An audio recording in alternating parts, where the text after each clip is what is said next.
과연 나는 은퇴를 감당할 수 있을까요? 여러분은 스스로에게 이런 질문을 던져본 적 있으신가요? 매달 꼬박꼬박 들어오던 월급이 멈추고 사회적 역할에서 물러나는 순간 우리는 자유를 얻을까요? 아니면 버거운 짐을 안게 될까요? 은퇴라는 단어는 종종 달콤한 휴식으로 포장됩니다. 여행도 다니고 손주들과 시간을 보내며 여유로운 나날을 누릴 거라 기대하지요. 하지만 현실은 기대와 다르게 흘러갑니다. 무엇보다 무서운 건 예상치 못한 지출과 고립감입니다. 서울에서 35년간 교사로 일하다 은퇴한 김 선생님은 이제는 생활비도 줄고 마음 편히 살 줄 알았다고 했습니다. 하지만 막상 퇴직 후 받아든 연금은 한 달에 150만 원 남짓. 집은 있지만 대출이 남아있고 노후 생활비로는 빠듯하기만 했습니다. 더 큰 문제는 부모님 요양비와 갑작스러운 자녀의 실직으로 인한 지원 요청이었습니다. 본인은 은퇴했는데 여전히 지출은 줄지 않고 더 늘어난 것이지요. 김 선생님은 나는 은퇴했는데 돈은 은퇴하지 않았다는 말을 남겼습니다. 또 다른 사례를 보겠습니다. 미국에서 30년을 살다 한국으로 역이민 온 60대 부부. 그들은 달러로 은퇴 자금을 모았지만 환율과 한국의 높은 물가 앞에서 무너졌습니다. 한국에 오면 병원비가 싸고 살기 편할 거라 믿었지만 건강보험 가입 절차와 초기 비용부터 벽에 부딪혔습니다. 게다가 월세로 살아야 하다 보니 매달 고정 지출이 연금보다 많아지는 상황이 벌어졌습니다. 아내는 미국에선 집이 있었는데 한국에선 손주 옆에 살겠다고 왔다가 오히려 방세 걱정으로 잠을 설치게 됐다고 고백했습니다. 심리적인 어려움도 빼놓을 수 없습니다. 퇴직한 59세 박 씨는 회사에서 부장으로 불리던 사람이었지만 은퇴 후엔 누구도 그를 찾지 않았습니다. 하루 종일 집에 앉아 있자니 스스로 투명 인간이 된 듯한 허무감이 몰려왔습니다. 경제적 어려움보다 더 힘들었던 건 자신이 더 이상 필요 없는 사람처럼 느껴지는 순간이었습니다. 결국 박 씨는 우울증 진단을 받고 치료를 받게 됐습니다. 그는 돈보다 무서운 건 내가 쓸모없는 존재로 여겨지는 그 감정이었다고 말했습니다. 이처럼 은퇴는 단순히 돈의 문제가 아니라 관계와 정체성의 문제로 이어집니다. 가족 안에서도 갈등이 생깁니다. 경제적 기여가 줄어든 가장이 집안 의사결정에서 점점 배제되고 배우자와의 생활 리듬이 맞지 않아 다툼이 잦아집니다. 손주 돌봄을 강요받는 경우도 많습니다. 결국 은퇴 후 삶은 자유가 아니라 새로운 조정기라는 걸 알게 되는 것이지요. 그렇다면 어떻게 대비할 수 있을까요? 첫째, 재정적으로는 예상치 못한 지출을 감당할 완충 장치가 필요합니다. 단순히 연금만으로 살 수 있다고 믿는 것은 위험합니다. 의료비, 자녀 지원, 주거비 같은 돌발 지출을 감당할 별도의 비상금이 마련돼야 합니다. 둘째, 은퇴 후 인간관계를 유지하고 확장하는 준비가 필요합니다.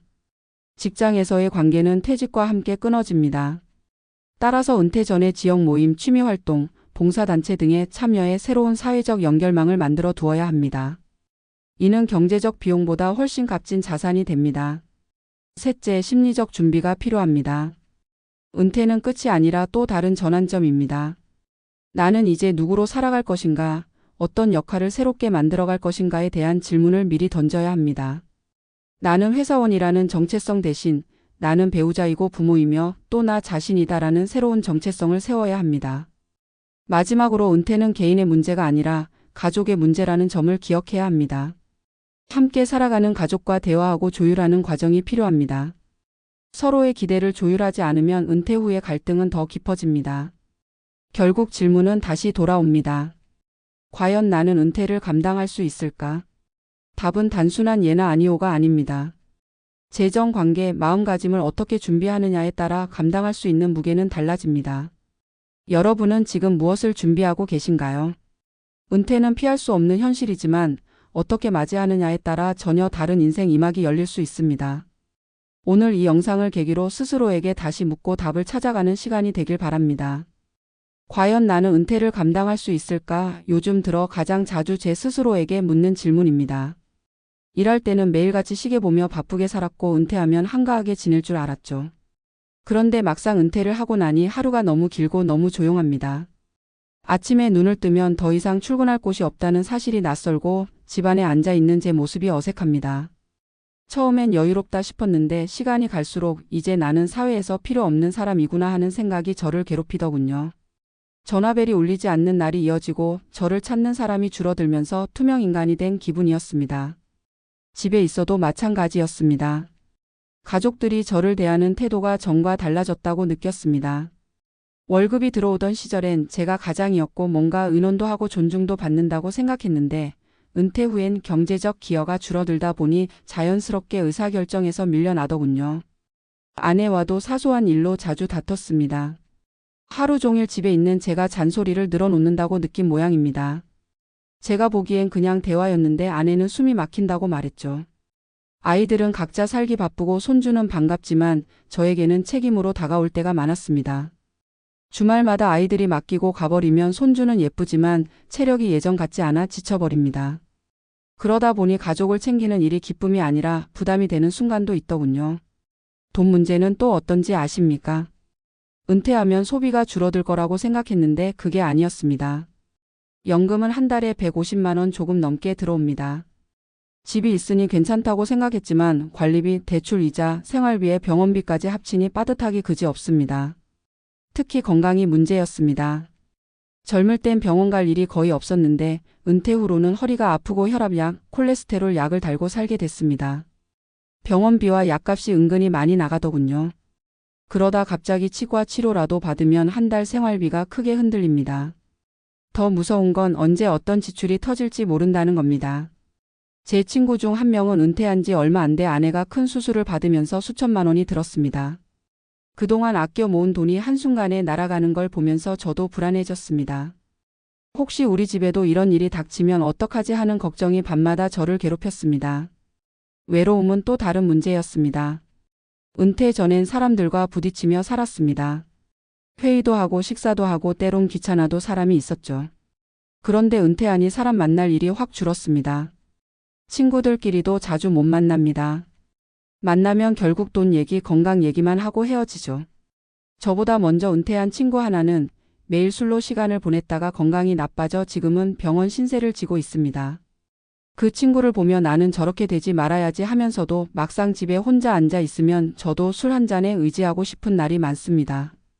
이렇게 제 이야기를 늘어놓다 보니 은퇴라는 게 단순히 일을 그만두는 게 아니라 인생 전체가 뒤집히는 경험이라는 걸 실감합니다. 돈, 건강, 관계, 마음가짐 어느 것 하나 쉽지 않았습니다. 그런데 시간이 지나면서 조금은 깨달았습니다. 결국 중요한 건 준비라는 겁니다. 돈만이 답이 아니고 그렇다고 마음가짐만으로 버틸 수도 없습니다. 어느 정도의 비상금은 꼭 필요하고 건강은 미리 챙겨야 합니다. 무엇보다 새로운 관계와 의미를 찾아야 합니다. 저는 지역 도서관에서 작은 봉사활동을 시작했습니다. 누가 제 이야기를 들어주고 제가 또 누군가에게 도움이 된다는 사실이 이렇게 힘이 되는 줄 몰랐습니다. 아내와도 조금씩 대화법을 바꾸려고 노력했습니다.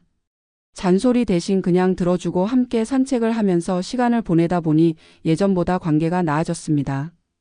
여러분, 은퇴는 피할 수 없는 길입니다. 저처럼 막상 부딪히고 나서야 깨닫는 것보다 지금부터 조금씩 준비하는 게 훨씬 낫습니다. 돈만 바라보지 말고 건강도 챙기고 가족과 대화도 해두고 나를 필요로 하는 새로운 역할을 만들어 두는 게 중요합니다. 그래야 외롭지 않고 흔들리지 않고 은퇴를 감당할 수 있습니다. 저는 아직도 스스로에게 묻습니다. 과연 나는 은퇴를 감당할 수 있을까? 하지만 이제는 조금은 대답할 수 있을 것 같습니다. 완벽하게 감당할 순 없지만 하루하루 배우면서 준비하면서 조금은 나아지고 있다고 말입니다. 지금 이 영상을 보고 계신 여러분도 언젠가 은퇴를 맞이하실 겁니다. 그때가 되어서야 후회하지 않도록 오늘부터 작은 준비를 시작하시길 바랍니다. 은퇴는 끝이 아니라 또 다른 시작일 수 있습니다.